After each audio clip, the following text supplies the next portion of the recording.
Hello दोस्तों, आज फिर से आप लोग का सुपर साइंस क्लासेस में स्वागत है। जैसा कि पिछली कक्षा में आप लोग को सर्कल के बारे में बताए थे, आज आप लोगों के बीच में एक छोटा सा चैप्टर जो बहुत ही महत्वपूर्ण है आप लोगों के बीच में लेकर के आए हैं, बीजगणित। ये चैप्टर बहुत ही इंपॉर्टेंट है, ये आपको जानना बहुत जरूरी है। तो इसलिए आप लोगों के बीच में छोटा सा बेसिक बताएंगे, जो बेसिक अगर आप लोगों का क्लियर होता है तो आप लोगों का इससे रिलेटेड जो भी मैथ है आपका किसी तरह का प्रॉब्लम नहीं रहेगी।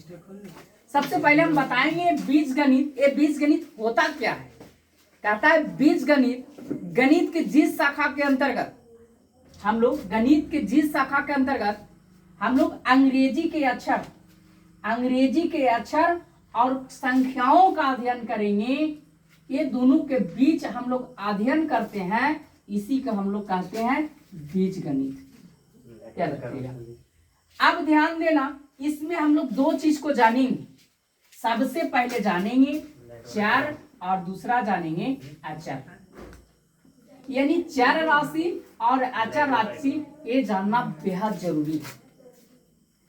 कहा जाता है अंग्रेजी का जो अक्षर आपको दिखाई पड़े ना, वो हमेशा क्या कहलाएगा? चर कहलाएगा। यानी अंग्रेजी वाले जो अक्षर है वो अक्षर आपका चर कहलाता है, और जो आपका संख्या है, संख्या आपका अचर कहलाता है। जैसे अचर, जैसे कहने का मतलब हम एक एग्जांपल ले लेते हैं। अगर बात कर दे 25, अगर 25 की बात करें तो 25 मेरा संख्या है, और ये संख्या जो है ना ये मेरा अचर है। लेकिन अगर हम बात करेंगे एक्स, ये मेरा ABCD का एक छोटा अक्षर है, ABCD का अक्षर है। और हम बताए थे कि जो भी ABCD का जो अक्षर रहेगा वो मेरा हमेशा क्या कहलाएगा?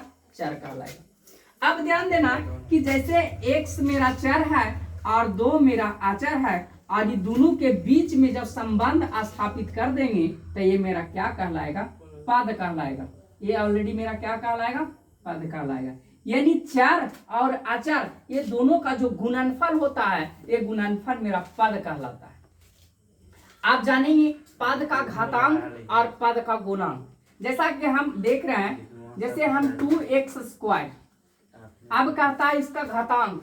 कहा जाता है कि जो आपका जो पद दिया रहेगा, जो आपके बीच में जो पद दिया रहे और पद के ऊपर में जो आपका घातांक रहेगा, जो चर राशि के ऊपर घातांक रहेगा, चर राशि के ऊपर में जो घातांक रहेगा, ये घातांकों का योग आपका पद का घातांक कहलाएगा।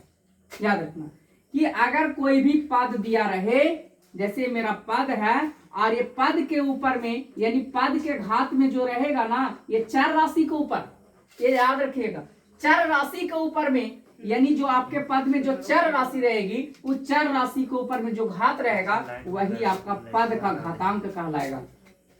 लेकिन हम ये घातांक हो गया, हम बात करेंगे गुणांक की, हम बात करेंगे गुणांक की। ये गुणांक मेरा कितना हो? तो कहा जाता है कि आपका जो पद दिया रहे, ये पद में पद हमेशा रहता है चर और अचर।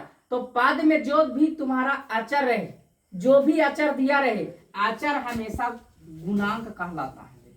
और एक चीज याद रखिएगा, जैसे कहने का माने 2x² अब इसका घातांक पूछे तो याद रखना चर राशि के ऊपर, चर राशि के ऊपर जितने भी घातांक है और उसका योग पद का घातांक कहलाएगा। जैसे ये भी मेरा चर है और ये भी मेरा चर है, इसके ऊपर 2 है, इसके ऊपर 1 है, और ये दोनों के जोड़ देंगे तो मेरा कितना होगा?